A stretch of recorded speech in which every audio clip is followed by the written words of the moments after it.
Gracias, Fernanda.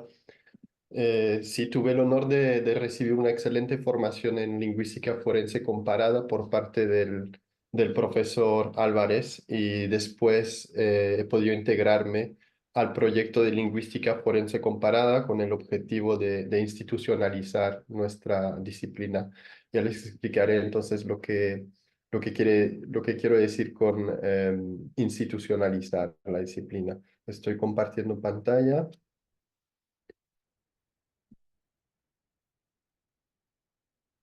¿Están viendo la pantalla? Sí. Vale, Sí, se ve. perfecto. Sí, entonces se titula la ponencia hacia una mayor institucionalización de la lingüística forense comparada. Y primeramente, ¿cuáles son las motivaciones de esta ponencia?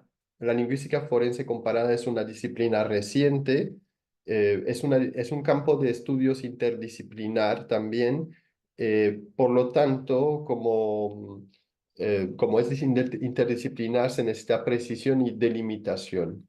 Se trata de un campo de estudios conformado por una vertiente teórica y aplicada y a la cual se están juntando una comunidad de expertos que también transfiere el conocimiento. Por lo tanto, perdón. Por lo tanto, se tiene que institucionalizar. ¿Qué quiere decir institucionalizar? La institucionalización es el hecho de darle solidez y seriedad científica a la disciplina. Hemos pensado en 6 metas para alcanzar. Primeramente, se tiene que delimitar bien la disciplina, luego se tiene que desarrollar el eje teórico, también el eje aplicado. La institucionalización también pasa por una normalización terminológica, por la difusión y por la formación, y estaré explicando estos diferentes pasos. Primeramente, para poder institucionalizar la lingüística forense comparada, hay que poder delimitarla. La lingüística forense, dentro de la lingüística aplicada, fue creada en 1968 y se ocupa del análisis de discursos orales y textuales en investigaciones legales y policiales.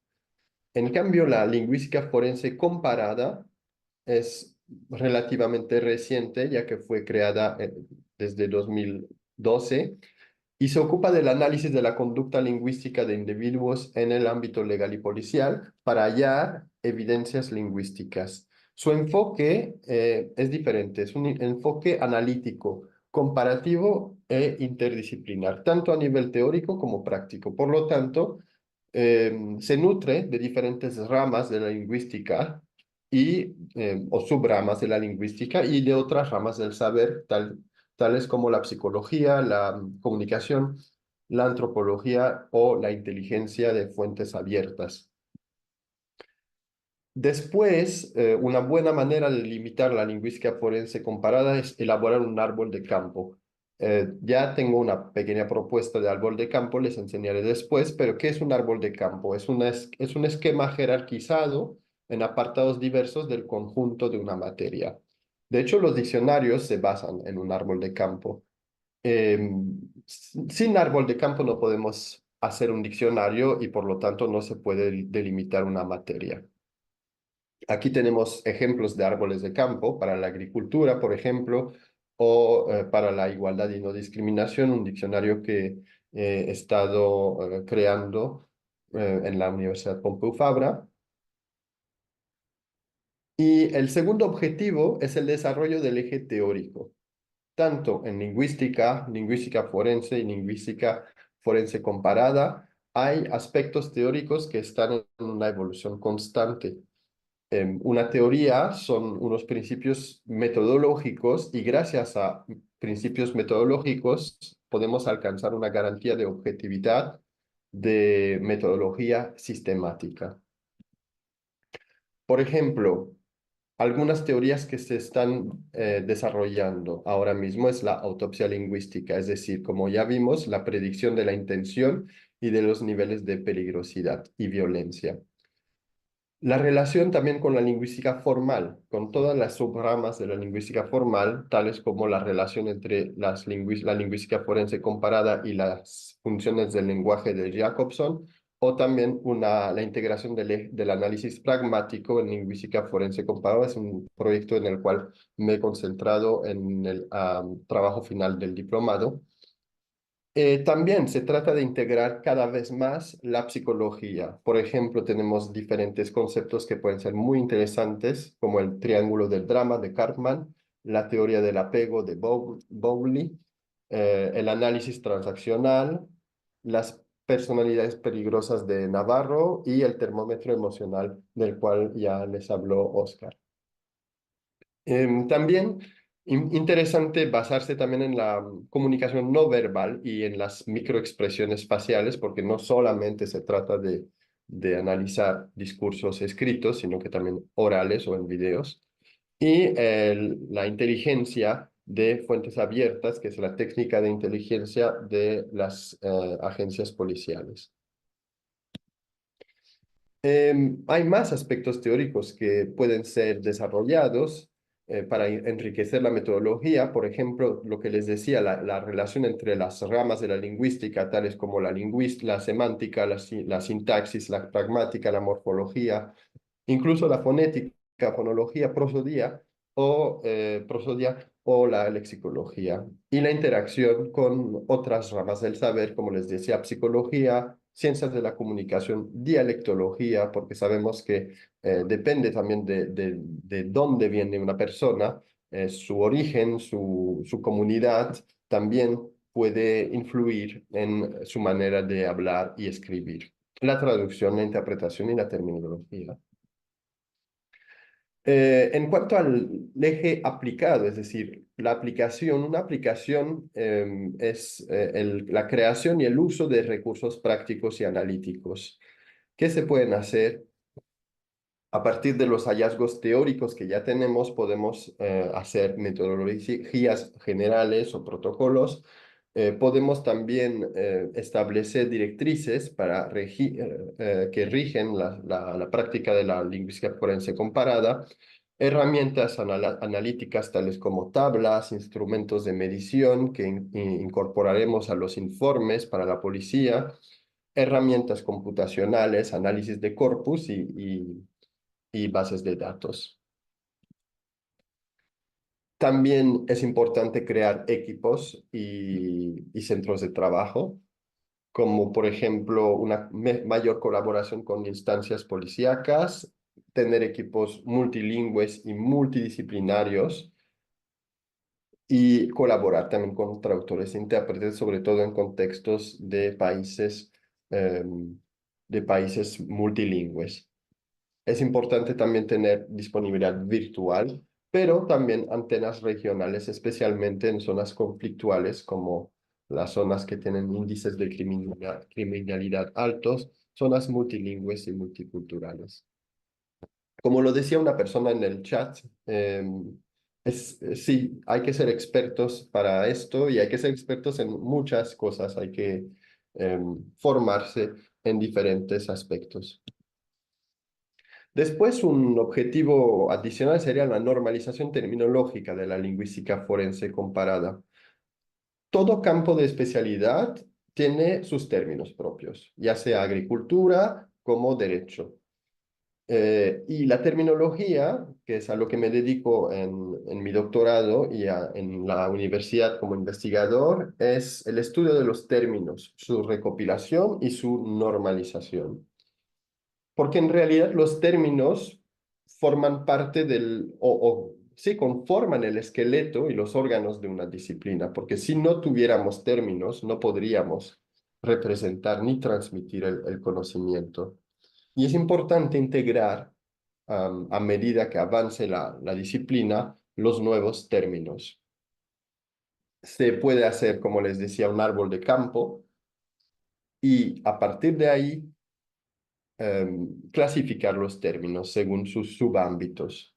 Como les decía, un árbol de campo es una representación esquemática de la disciplina. Es un esqueleto básico del diccionario. ¿Qué términos deben formar parte de un diccionario y cuáles no? en qué áreas hay demasiados pocos términos o cuáles habría que subdividir. Aquí tengo, por ejemplo, una propuesta de árbol de campo para la lingüística forense comparada. Podemos ver que, como les decía, no nada más se trata de una subrama de la lingüística, sino que se tiene que nutrir de diferentes eh, otras ramas y subramas también de la lingüística. Aquí he pensado en técnicas, en inteligencia policial y en psicología, naturalmente. Pero ¿cómo seleccionamos estos términos? ¿Se hace un consenso entre los expertos?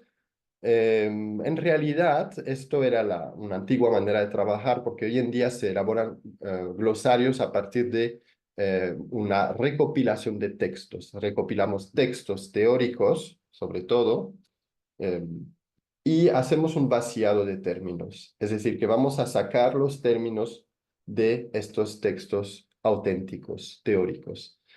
Y a partir de ahí podremos decidir cuáles son las entradas principales o los sinónimos, porque a veces también existen sinónimos.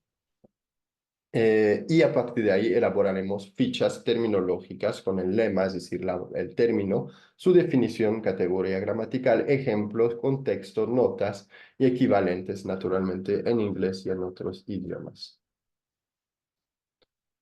Después, se trata de utilizar naturalmente este glosario y de difundirlo también. Se trata, como lo pone aquí, de normalizar la terminología y que los expertos utilicen los mismos términos en un ámbito determinado que es la lingüística forense comparada. Pero también puede que haya después modificaciones en este glosario o diccionario, dependerá del tamaño en cuanto a cambios semánticos, nuevas entradas naturalmente en función de lo que se hace, a medida que avance el conocimiento y la práctica. Y después, otro objetivo para poder institucionalizar la lingüística forense comparada es su difusión. Primeramente ya se publicó un artículo en este libro que tengo aquí, que se llama Los Detectives de la Lengua, Análisis Lingüístico Aplicado, eh, por el profesor Oscar Álvarez. Y se está haciendo un artículo que es el informe de inteligencia lingüística, que es una colaboración entre el proyecto de lingüística forense comparada y la Policía Nacional Española.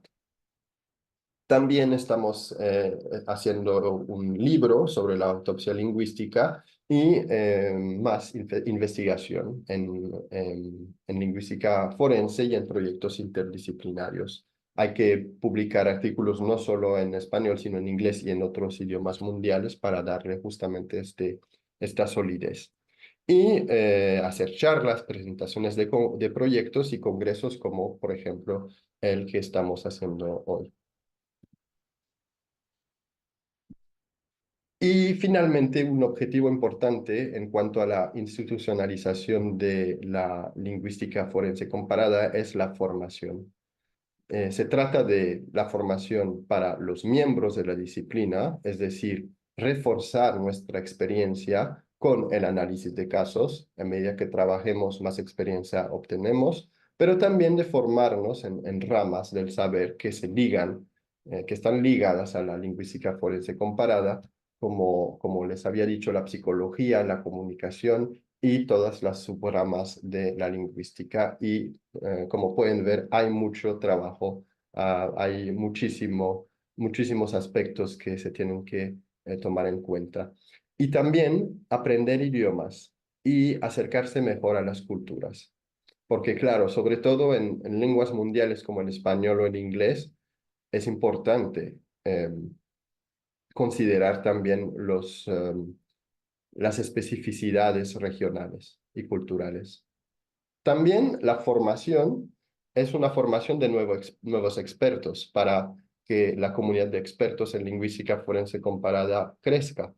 Se hace a través de una enseñanza sistemática mediante diplomados o cursos o con enseñanza puntual con congresos o presentación de proyectos, como lo que acabamos de ver con Alicia.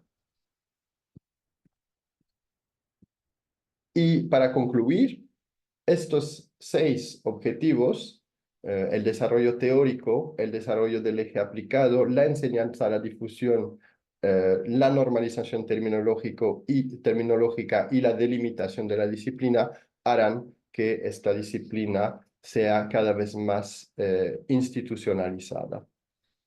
Tengo aquí un poco de bibliografía en la cual me basé para esta ponencia y les quiero agradecer por su atención y si tienen preguntas no duden en hacerlas.